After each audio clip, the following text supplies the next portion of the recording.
All right, hello. I wanted to demonstrate quickly here, if possible, what I'm talking about in this article that I drafted here. If you're watching this on YouTube, check out the description below for the the link to the article.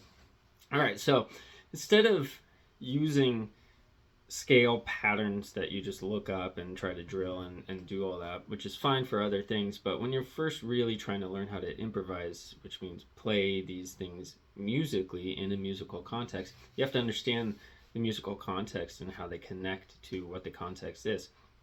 So again, the context these days for most songs in modern popular music is it was driven by the chords themselves. Again, as I mentioned in the article, chords are connected to timing, which is then creates the sense of phrasing, the structures in the songs, and so on. And melodies are kind of built on top of the chords and that phrasing and the structure. Um, so really getting to know the chords that you're using is the key element to doing this. Okay, so I know we're talking, we started off talking about scales. That's what the question was about, but ultimately you have to understand what the scales are. They're just building blocks. Okay, building blocks is how we build the chords in the first place, and then we use the scales to move around in and around the chords themselves as they're happening in the song. So that's how we stay connected to the actual phrasing and the musical sense of the song. So this particular question talks about E minor, and he's learned his E minor scale. Again, he doesn't specify what position or anything like that, but it doesn't really matter. You could do this for any type of E minor chord. So if you know how to play an E minor there, right, or an E minor like that, however you play it, you can do the same process. Is just in that position. We're going to start with a basic open E minor today to demonstrate it. Just the two fingers there. Now the basic concept goes like this: you pick your chord, and we're going to call that, and we're going to make that synonymous with the key. So I'm assuming, since he's doing the E minor scale, we're going to be playing the E minor key of E minor, which means that E minor chord we're gonna name the one chord, or the home chord, the tonic chord. Okay, and so we're gonna choose that chord, we're gonna physically play it, and we're gonna figure out by trial and error, by listening on each string, what the notes are in the scale in the first place. Okay, so instead of looking up a chord diagram and just jumping straight to that answer, I want you to spend time actually discovering that, opening your ears and your innate sense of musicality to figure out where those notes are. And the basic rules are, or the basic guidelines are, hold the chord, move some fingers around so that they are within reaching distance of the chord, and just listen to see if that note sounds good to you or if it sounds out and not quite, doesn't make much sense. So if we start with E minor, we might on this sixth string try that one, and to my ear I'm like, no, not the sound I'm really hoping for. So then we're only ever one fret away. If we find that first fret, for example, doesn't quite sound like we thought it would or hoped it would, then we just go one more fret, and that's it. So now we're good, and we keep testing it back to the E minor. So the context of the sound of the E minor is what's important. So now I have a 0 and a 2 on the sixth string. Then I'm going to try the next note, which is 3. And good. So I got 3 notes on that sixth string. 0, 2, 3. Right? Sounds great. Now, if I play 3, I'm probably not going to play 4. Right? Because you can hear that's not really part of the scale. And I'm not going to go to 5 because that's a bit of a stretch. And, we could do it. We do that stretch in guitar playing, but I want to stick within the physical realm of the chord itself. That's a bit too far. So turns out I can play that note anyway on the next string. So 0, 2, 3, 0 on the fifth string. We already know we're playing the second fret because that's in the chord. Now I'm going to try the third fret there. Good, right? I keep coming back to the E minor. So 0, 2, 3 on both fifth and sixth strings now.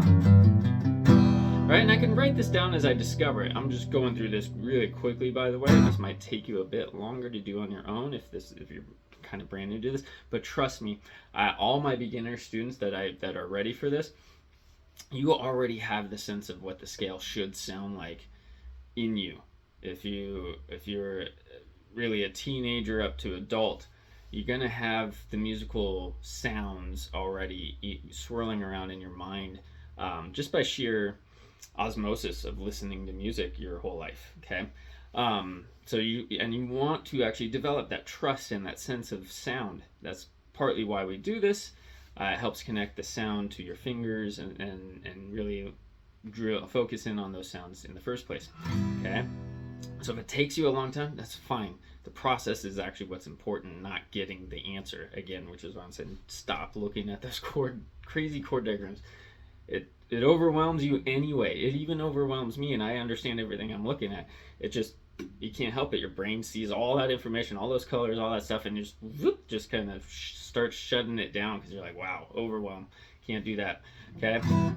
So figure this out on your own terms, and now it's yours, right? So 0, 2, 3, 0, 2, 3, getting back to that on those two strings. Again, keep coming back to that E minor, right? Now let's go to the fourth string, because again, okay, open 4 sounds good to me. And then again, we know we're going to the 2 on the 4th string because it's in the chord. I'm literally playing it. Now the next one, I could try, there's that note again, which is the same there. So I know I'm going to go there. So I am going to go to the 4th fret on that string, the 4th string. So 0, 2, 3, 0, 2, 3, 0, 2, 4. Again, keep in the context of the sound of the E minor. Then on the 3rd string, I know I start open because that's part of the chord. I'm going to go to the 2nd fret.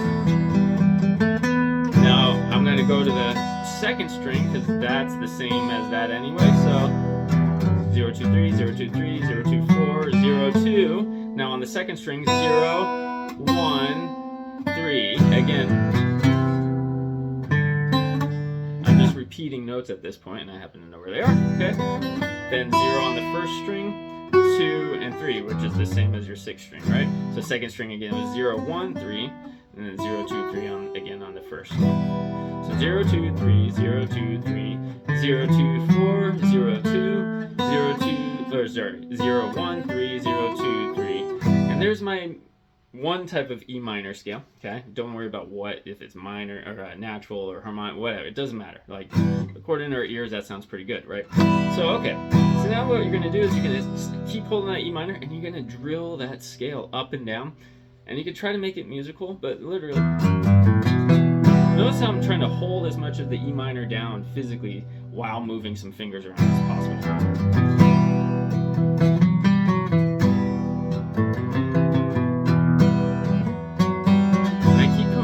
To the regular E minor, go. And what you're doing is you're getting practice on which fingers to use while still holding the E minor down, and it's going to allow you to have a full sound around that E minor while playing melodic notes around that E minor. Great, especially for acoustic guitars sounding. That's a big style of how we play, but also on the electric too, right? So.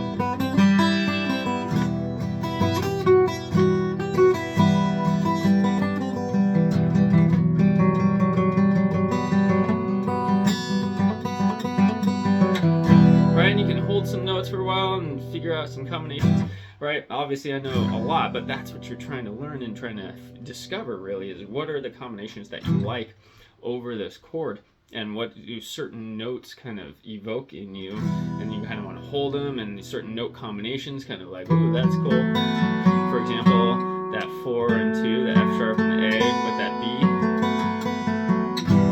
It's a cool little side kind of area to hold on to that kind of holds this tension, kind of a cool tension, then drops back to E minor. Really great way to do that, right? And notice I'm not really changing chords at this point. I'm just getting really comfortable to the sound of each note or combination of notes in the scale relative to my home. Okay, really setting that context for my ears, and while getting some good physical practice in there. Now we do the same thing when we add that 5 chord. So again, 5 up from E would be B, and in this case, to make it simple, we're just going to always make that 5 chord a major chord. in minor keys we can do both, but we're just gonna make it nice and simple. So B major, or we could always make it dominant 7, so B7 in this case. Now the scale does not change. That scale from E minor, we're still in the key of E minor, is still gonna be the same exact notes, but now I'm gonna practice playing that same scale physically from the B7 chord this time.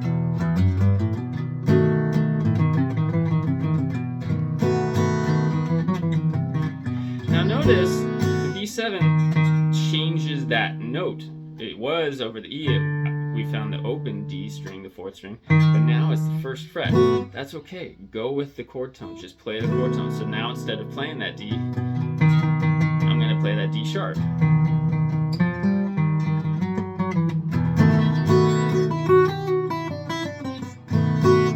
Funny enough, I can still play that D here though. Okay? Again, your ears are what's telling you this. If that D doesn't sound good to you, then don't play it, right? Skip it.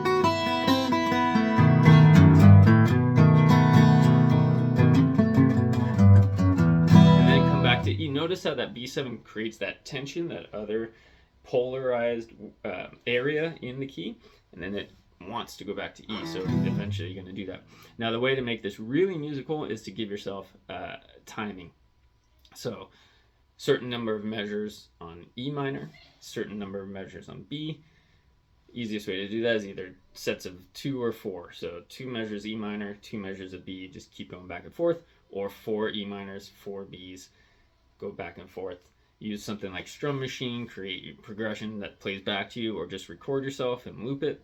Either way, practice playing the scale and creating things from the chord notes with the sense of timing, knowing that here comes that B, now I got to switch and do it at the right time, do the things while the B is happening. Now here comes that E again, go back to E at the right time and do the things over E. Okay, so in that context, now you're actually playing the scales musically, but you're not really thinking about the scales. You're thinking through the motions, through your ears, through the sound first, and how to get to those sounds through your fingers. You can write this all down after the fact, after you discover them, but you start by ears and physicality. Okay, going to allow you to control and ingrain this information on a musical level much, in the long run, much more quickly than looking at some patterns and some diagrams and trying to memorize them and drill them. Okay, that works as a memory aid, but not as a good starting point. You want to start with the music. You can, if you do this, you'll be creating music really quickly rather than spinning your wheels just drilling those scales for no musical end, really. Okay, so hopefully this video helps explain what I was talking about in the article. You can spend a lot of time doing this. I warm up this way. This is a great exercise to tune your ears into the musical realm and drop your into that kind of flow feeling that we're looking for too. Is just sitting with the sound and exploring some combinations and just getting into it. It's a great way to practice some techniques too. So cross string,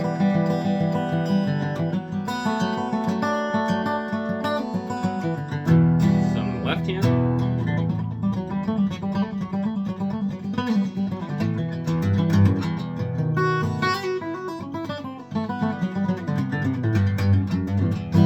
as fancy as your ability allows you to, or you can just keep it nice and simple. Wherever you're at, this is always a useful drill and exercise for tuning your ears up and to dropping into that musical space in your mind there. So really, really fundamental practice that, because it is fundamental, never goes away. You can always come back to this, as I frequently do, and really always, probably actually most of the time, learn something still from it, even the really basic stuff. Okay, start throwing in other chords from the keys and so on and so forth.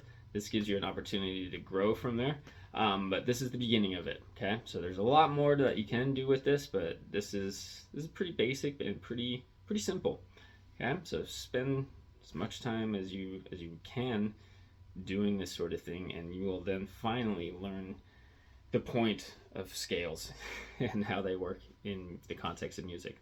All right, well, thanks for watching to the end. If you're still here, again, follow along on my Substack down there, fluentguitar.substack.com, where I update it pretty regularly with articles like this, more helpful hints and things like that, and some fun things on Fridays where I share some licks of the week, some playlists, some songs of the week, things that I enjoy listening to and thinking about and playing along to and figuring out too. So, all right, thanks a lot. Don't forget to share if you found this useful at all. Share it with a friend so you could jam. All right, thanks a lot.